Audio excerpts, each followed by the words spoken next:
تیری عظمتوں سے ہوں بے خبر، یہ میری نظر کا قصور ہے۔ اعوذ باللہ من الشیطان الرجیم، بسم اللہ الرحمن الرحیم۔ وَدَّ كَثِيرٌ مِّنْ أَهْلِ الْكِتَابِ لَوْ يَرُدُّونَكُم مِّن بَعْدِ إِيمَانِكُمْ كُفَّارًا حَسَدًا مِّنْ عِندِ أَنفُسِهِم مِّن بَعْدِ مَا تَبَيَّنَ لَهُمُ الْحَقُّ فَاعْفُوا وَاصْفَحُوا حَتَّى يَأْتِيَ اللَّهُ بِأَمْرِهِ إِنَّ اللَّهَ عَلَى كُلِّ شَيْءٍ قَدِيرٌ۔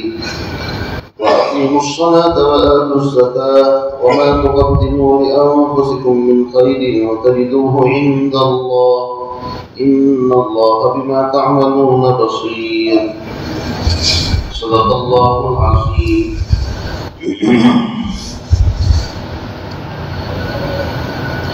اس سے پہلی آیات میں یہود اہل کتاب، ان کی قباحت اور شناعت کا تذکرہ چل رہا ہے۔ مختلف شرارتیں ان کی آپ حضرات کے سامنے بیان کی جا چکی۔ یہاں سے ایک شرارت ان کی یہ تھی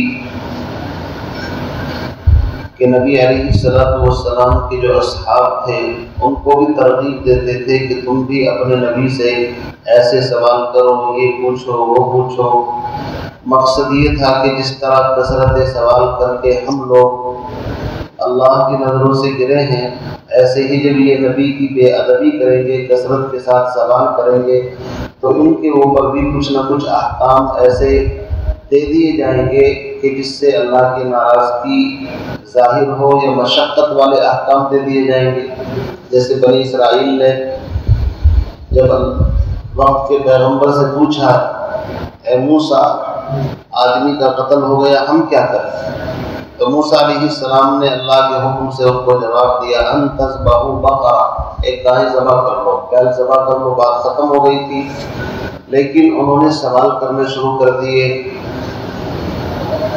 قالوا ادع لنا ربك يبين لنا ما هي، اس کی ماہیت کیسی ہو، اس کی حقیقت کیا ہو، اس کا رنگ کیسا ہو، اس کی عمر کیسی ہو۔ تو جیسے جیسے سوال کرتے گئے اللہ کی طرف سے پابندیاں، سختیاں بڑھتی چلی گئی۔ تو ان کا مشن یہی تھا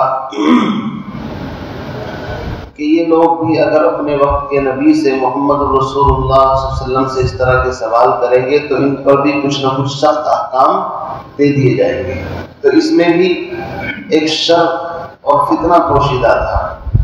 چنانچہ بعض اصحاب نے آ کر کے نبی علیہ السلام سے سوالات کیے اور ناراضگی کا اظہار قرآن نے بھی ظاہر کیا، یا ایھا الذین آمنوا لا تسألوا عن اشیاء ان تبد لکم تسؤکم، اے ایمان والو ابھی قرآن نازل ہو رہا ہے، ایسے سوالات مت کرو، اگر وہ تم پر کھول دیے جائیں تو تم تکلیف کے اندر آ جاؤ۔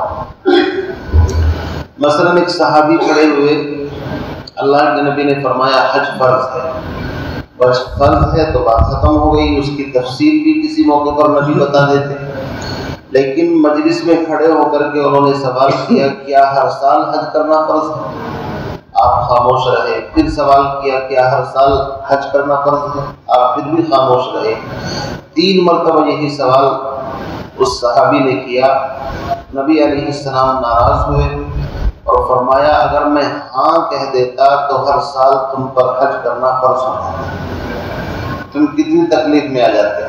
زندگی میں 1 مرتبہ حج کرنے کے لیے تو تم پر بنتی نہیں، اور اگر ہر سال حج فرض ہو جاتا تو کتنے لوگ گنہگار ہوتے فرض کو چھوڑنے کی وجہ سے۔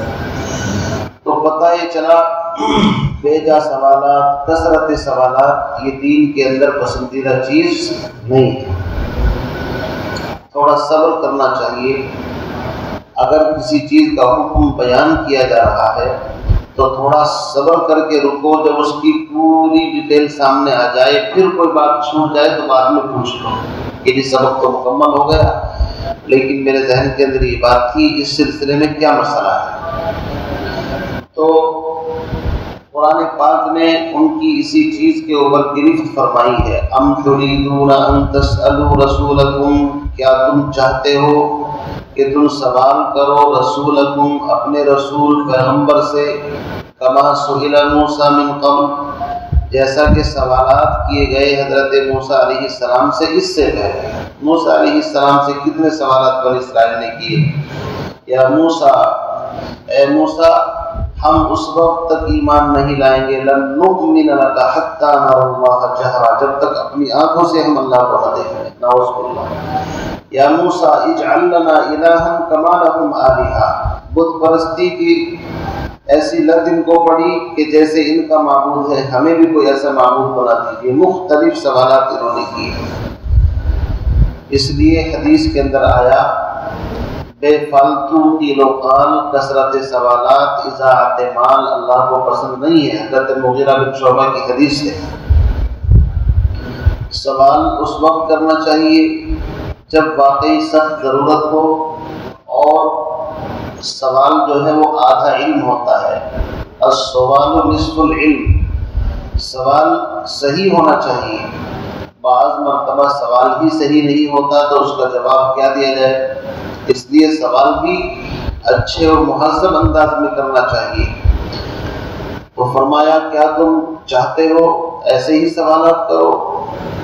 وَمَن يَتَبَدَّلِ الْكُفْرَ بِالْإِيمَانِ، اور جو کفر کو ایمان سے بدل ڈالے۔ پتہ یہ چلا کہ نبی کے سامنے گستاخانہ سوال کرنا یہ نبی کی بے ادبی ہے، اور پیغمبر کی بے ادبی انسان کو کفر تک پہنچا دیتی ہے۔ سوال اگر انسان کسی کی انشلٹ توہین کے لیے کر رہا ہے، یا سوال کا مقصد لوگوں کے اندر شک اور شبہ پیدا کرنا ہے، بعض مرتبہ سوال اپنی اصلاح کے لیے نہیں بلکہ لوگوں کو شک میں ڈالنے کے لیے کیا جاتا ہے، سمجھ رہے آپ؟ تو وہ شک پیدا کرنا یوں سمجھ لیجیے گویا کہ یہ ایمان کے بدلے میں کفر خرید رہا ہے۔ تو سوال اچھا ہونا چاہیے۔ پیغمبر علیہ السلام کے اصحاب نے حضرت عبداللہ بن عباس کی روایت کے مطابق نبی علیہ السلام سے بمشکل 10 یا 12 سوالات کیے، اور وہ بھی بڑے اہم سوال، ان کا ذکر قرآن پاک کے اندر آیا ہے۔ شراب کی حرمت کے بارے میں، چاند کے بارے میں، یتیموں مسکینوں کے مال کے بارے میں، اس طرح کے سوالات کیے۔ باقی اس کے علاوہ صحابہ خاموش رہتے تھے ادب کی وجہ سے، اور انتظار کرتے تھے باہر سے آ کر کے کوئی پوچھے اور ہمیں بھی کچھ پتہ چل جائے۔ تو اس لیے بے صبری نہیں ہونی چاہیے۔ فرمایا وَمَن يَتَبَدَّلِ الْكُفْرَ بِالْإِيمَانِ، اور جو کفر کو ایمان کے بدلے میں خریدے، فَقَدْ ضَلَّ سَوَاءَ السَّبِيلِ، تو تحقیق کہ وہ آدمی سیدھے راستے سے بہک گئے۔ آگے ان یہودیوں کا اصل مرض اللہ بیان فرماتے ہیں کہ چاہے یہ رائنا کہیں آ کر کے، اور چاہے یہ آپ سے سوالات پوچھوائیں صحابہ کے ذریعے سے، اصل میں ان کے دلوں کے اندر حسد ہے، اور حسد اتنی خطرناک چیز ہے کہ انسان کو بالکل تباہ و برباد کر دیتا ہے۔ اسی لیے حدیث میں فرمایا من کان فی قلبہ مثقال حبۃ من کبر، جس انسان کے دل کے اندر رائی کے دانے کے برابر کبر تکبر ہوگا، بڑائی، چونکہ حسد اسی سے ساری چیزیں پیدا ہوتی ہیں، کبر سے، لا يدخل الجنہ، وہ جنت میں داخل نہیں ہوگا۔ اور حاسد جو ہے وہ اصل میں اللہ کی تقدیر پر اعتراض کرتا ہے، اللہ کی تقسیم پر اعتراض کرتا ہے کہ اللہ نے یہ چیز اس کو کیوں دی، مجھے کیوں دی۔ اسی لیے فرمایا حسد کی 2 قسمیں ہیں، ایک حسد مذموم ہے اور ایک حسد محمود ہے، اچھا۔ حدیث کے اندر فرمایا کہ 2 بندوں پر حسد کیا جا سکتا ہے۔ حسد وہاں پر غبطہ اور رشک کے معنی میں ہے۔ غبطہ اس کو کہتے ہیں اللہ نے یہ نعمت اس کو دی ہے، الہی تیرے خزانے میں کون سی کمی ہے، مجھے بھی یہ نعمت دے دے، اس کو رشک کہتے ہیں۔ غبطہ یہ جائز ہے، لیکن یہ تمنا کرنا کہ یہ نعمت اس سے چھن جائے، اس کو حسد کہتے ہیں۔ مجھے ملے چاہے نہ ملے، لیکن یہ نعمت اس کے پاس نہ رہے، اس کو حسد کہتے ہیں۔ اور یہ تمنا کرنا جیسے اس کو دی ہے الہی مجھے بھی دے دے، اس کی تمنا تو جائز ہے، اس میں کون سی برائی ہے؟ فرمایا حسد صرف دو بندوں پر جائز ہے، ایک وہ اللہ نے جس کو قرآن دیا ہو، قرآن کا حافظ بنایا ہو اور وہ رات دن قرآن پڑھ پڑھ کر کے مزے لیتا ہے اور جنت میں اپنے درجات بلند کرتا ہے، تو دیکھ کر کے اگر ہم جیسا کوئی آدمی کہے الہی کاش میں بھی قرآن سیکھ لیتا، پڑھ لیتا، تو میں بھی ایسے ہی رات دن تلاوت کرتا، عمل کرتا اس پر۔ دوسرا وہ اللہ نے جس کو مال دیا ہے وہ رات میں بھی خرچ کرتا ہے، دن میں بھی، غریبوں پر، رشتہ داروں پر، سب کو لٹاتا ہے، اس بندے کے اوپر بھی رشک کرنا، غبطہ کرنا، حسد دوسرے لفظوں میں جائز ہے، اس لیے کہ قرآن خود کہتا ہے وَفِي ذَلِكَ فَلْيَتَنَافَسِ الْمُتَنَافِسُونَ، ایسی چیزوں میں ریس لگاؤ، اچھے کاموں میں، نیکی کے کاموں میں، کہ یہ کر رہا ہے میں بھی کروں۔ تو فرمایا ان اہل کتاب کی، یہودیوں کی پرابلم یہ ہے کہ اصل میں یہ دل سے تم سے حسد کرتے ہیں، ان کی کوشش یہ ہے کہ ایمان اور ان کو قرآن اور یہ آخری پیغمبر کیوں ان کو مل گئے، کسی طریقے سے پھر واپس یہ کفر کے اندر چلے جائیں، یہ ان کی خواہش ہے۔ فرمایا وَدَّ كَثِيرٌ مِّنْ أَهْلِ الْكِتَابِ، دل سے چاہتے ہیں اہل کتاب میں سے بہت سارے لوگ، لَوْ يَرُدُّونَكُمْ مِنْ بَعْدِ إِيمَانِكُمْ كُفَّارًا، کاش کہ وہ تم کو لوٹا دے کفر کی طرف تمہارے ایمان لانے کے بعد۔ یہ اصل پرابلم ہے، وہ نہیں چاہتے کہ تم پر کوئی خیر آسمان سے نازل ہو، تم نبی کا کلمہ پڑھ کر کے جنت کے مستحق ہو جاؤ اور وہ جہنمی رہ جائیں، نہیں، خود تو ایمان کیا لاتے، ایمان والوں کو روکنے کی کوشش کرتے ہیں، کنفیوز کرتے ہیں، مختلف سوالات کرتے ہیں، الٹی سیدھی باتیں کرتے ہیں۔ فرمایا یہ سب کچھ کیوں کرتے ہیں؟ حسدا من عند انفسہم، ان کے اپنے دلوں کے اندر جو حسد کی آگ بھڑک رہی ہے اس کی وجہ سے کر رہے ہیں۔ من عند انفسہم تاکید کے لیے ہے، جیسے کہ قرآن پاک کے اندر ہے یکتبون الکتاب بایدیہم، اپنے ہاتھوں سے لکھتے ہیں، تو لکھنا تو ہاتھوں سے ہی ہوتا ہے۔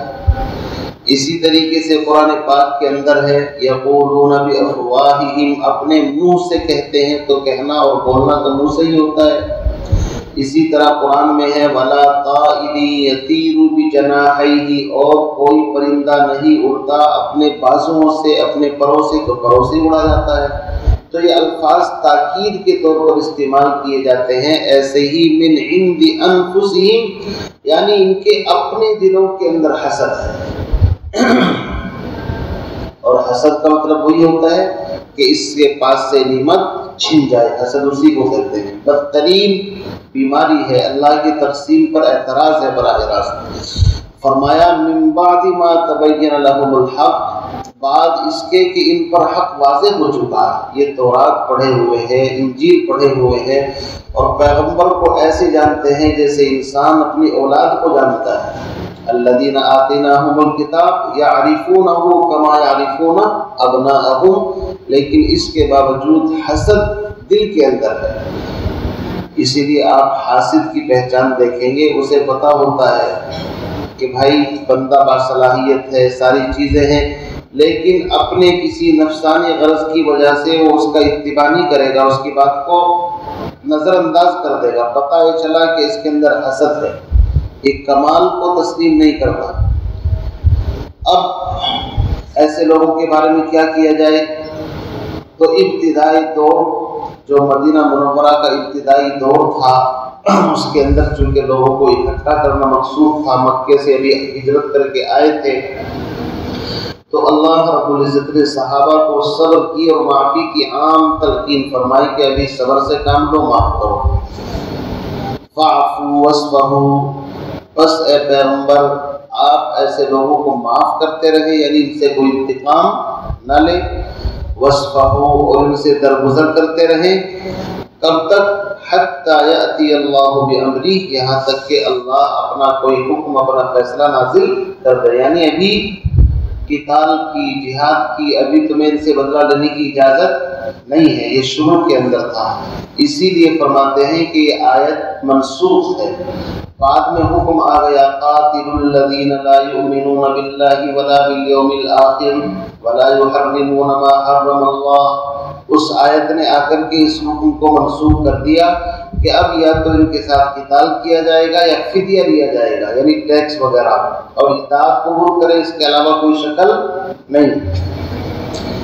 یہ دوسری آیت فَاقْتُلُوا الْمُشْرِكِينَ، اس سے یہ آیت منسوخ ہے۔ بہرحال فَاعْفُوا وَاصْفَحُوا، یہ شروع کا حکم ہے ابتدائی، کہ آپ ان سے درگزر کریں اور ان کو معاف کر دیں، کوئی انتقام نہ لیں۔ روایت کے اندر آتا ہے حضرت اسامہ بن زید یہ فرماتے ہیں کہ میں نبی علیہ السلام کے ساتھ گدھے کے اوپر بیٹھا ہوا تھا اور اس کے اوپر ایک کپڑا تھا جو فدق یا کہیں سے مطلب بن کر کے اسپیشل کپڑا ہوتا تھا، وہ ڈالا گیا اور میں بھی بیٹھا تھا پیچھے نبی کے۔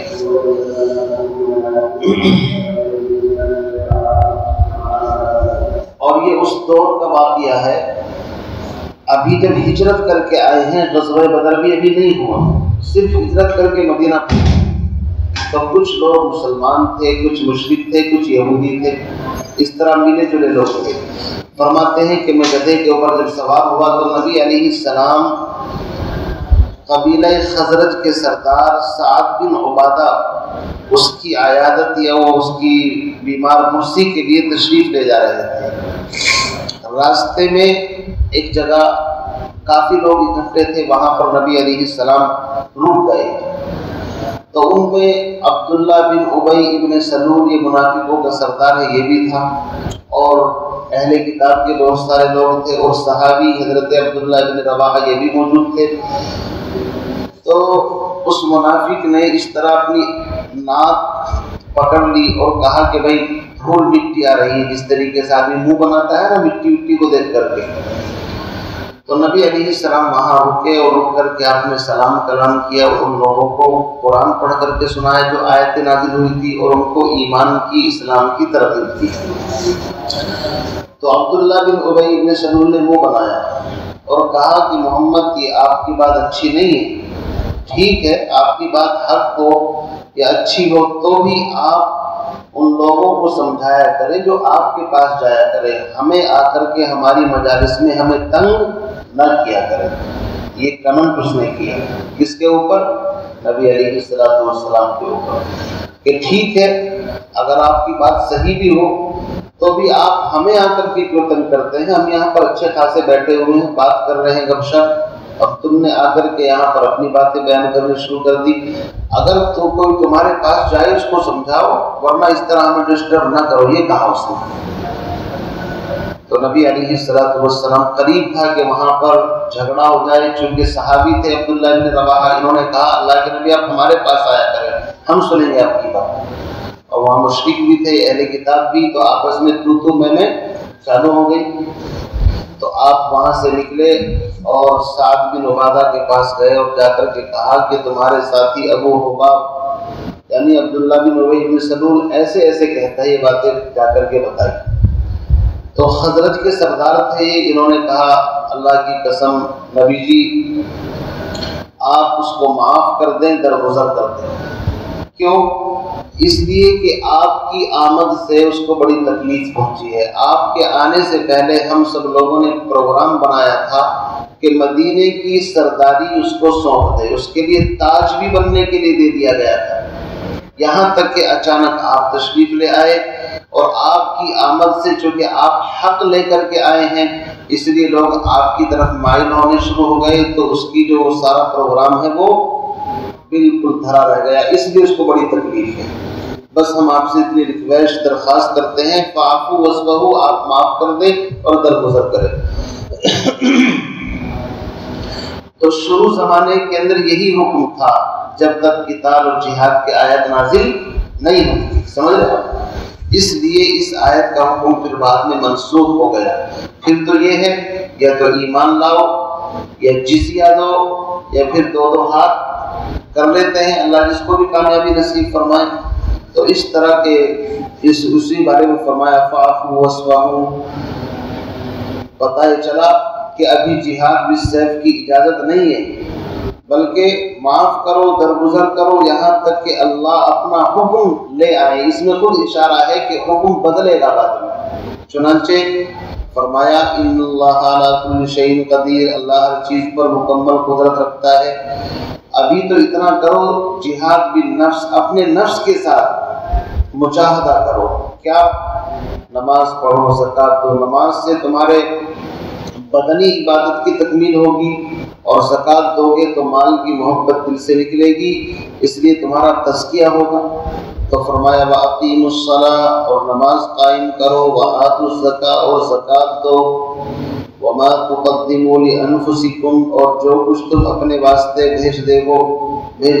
بھیجو گے آگے، من خیر، کوئی بھی خیر، کوئی بھی نیک کام، چاہے نماز کے ذریعے سے، چاہے مطلب یہ زکوٰۃ کے ذریعے سے، تجدوہ عند اللہ، اس کو اللہ کے یہاں بطور ذخیرے کے پاؤ گے۔ اسی لیے حدیث میں فرمایا مومن اخلاص کے ساتھ ایک کھجور اگر وہ بھی صدقہ کرتا ہے، خیرات کرتا ہے، اللہ اس کو بڑھا کر کے بہت پہاڑ کے برابر کر دیتا ہے۔ جیسے کہ تم کوئی چیز زمین کے اندر بوتے ہو، بڑھتے بڑھتے وہ بڑی ہو جاتی ہے، ایسے ہی صدقہ بھی بڑھتے ہیں، زکوٰۃ بھی بڑھتی ہے۔ تو فرمایا کہ ان چیزوں کی پابندی کرو۔ جب تم نماز کے عادی ہو جاؤ گے، عبادت تمہارے اندر پختگی کے ساتھ پیدا ہو جائے گی، زکوٰۃ کے ذریعے سے مال کی محبت نکل جائے گی، پھر بعد میں دوسرے احکام کو تم کو دیے جائیں گے تو تم آسانی کے ساتھ ان پر عمل کر سکو گے۔ تو اس لیے فرمایا ان اللہ بما تعملون بصیر، بے شک اللہ تعالیٰ کو بما تعملون بصیر، جو عمل تم کر رہے ہو ان سے باخبر ہے، یعنی بے خبر نہیں ہے۔ تم اگر تھوڑا بھی دو گے اللہ اس کو بھی جانتا ہے، زیادہ دو گے اس کو بھی جانتا ہے، اخلاص کے ساتھ دو گے اس کو بھی جانتا ہے، ریاکاری کرو گے اللہ اس کو بھی جانتا ہے۔ اس لیے نیکی کر دریا میں ڈال، یعنی چھپ کر کے نیکی کرنی چاہیے، ہمیں اجر بدلہ اللہ سے لینا ہے۔ روایت میں آتا ہے کہ نبی علیہ السلام نے ایک مرتبہ صحابہ سے پوچھا تم میں سے کون ہے جو اپنے وارث کے مال کو زیادہ محبوب رکھتا ہے اپنے مال کے مقابلے میں؟ تو صحابہ نے کہا ہم وارث کے مال کو کیوں محبوب رکھیں، ہم تو اپنے مال کو زیادہ محبوب رکھتے ہیں۔ فرمایا آپ جانتے بھی ہو آپ کا مال کیا ہے اور وارث کا مال کیا ہے؟ حدیث نے بالکل وضاحت فرما دی، فرمایا کہ تمہارا مال وہ ہے جو تم نے کھا لیا، پہن لیا، اور اس کے علاوہ اللہ کے راستے میں آگے کے لیے جمع کر دیا، وہ تمہارا اپنا مال ہے۔ اور جو یہاں پر رہ گیا جناب وہ تمہارے وارثوں کا مال ہے، تمہارا نہیں ہے۔ اس لیے جب انسان مرتا ہے تو لوگ پوچھتے ہیں کیا چھوڑا کیا چھوڑا، ہے نا، اور فرشتے کہتے ہیں آگے کیا بھیجا کیا بھیجا۔ فرشتے یہ کہتے ہیں بھائی آگے بھی کچھ بھیجا نہیں بھیجا اس نے، اور وارث پوچھتے ہیں کہ بھائی قرضہ کتنا چھوڑا، اور بھائی پراپرٹی کتنی چھوڑی اس نے، بھائی اس نے تو بہت ترقی کی۔ تو دنیا والوں کا تذکرہ یہ ہوتا ہے، اور فرشتے کیا کہتے ہیں کہ اس نے آگے کچھ بھیجا بھی یا نہیں بھیجا۔ اسی طرح حضرت عمر رضی اللہ تعالیٰ عنہ کے بارے میں آتا ہے کہ ایک مرتبہ مدینہ کے قبرستان بقیع غرقد کے پاس سے گزرے اور لوگوں کو مخاطب کر کے کہا یا اہل القبور، اے قبر والو، تمہیں پتہ بھی ہے تمہاری بیویوں نے دوسرے خاوند کر لیے، سمجھے نہیں، اور تمہارے گھروں کے اندر تمہارے بستروں پر دوسرے لوگ آرام فرما رہے ہیں، اور تم کس حال کے اندر ہو، تمہارے مال تقسیم کر لیے گئے۔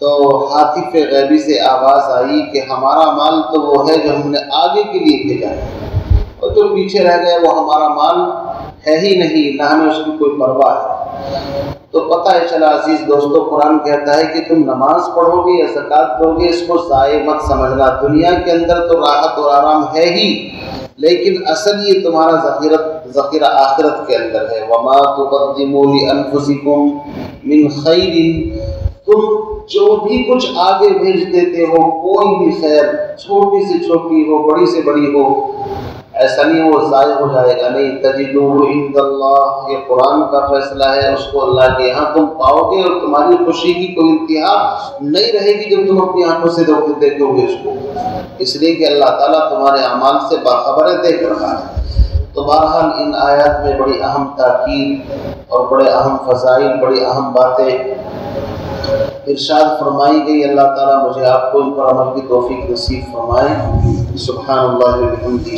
سبحانک اللہم وبحمدک، اشہد ان لا الہ الا انت۔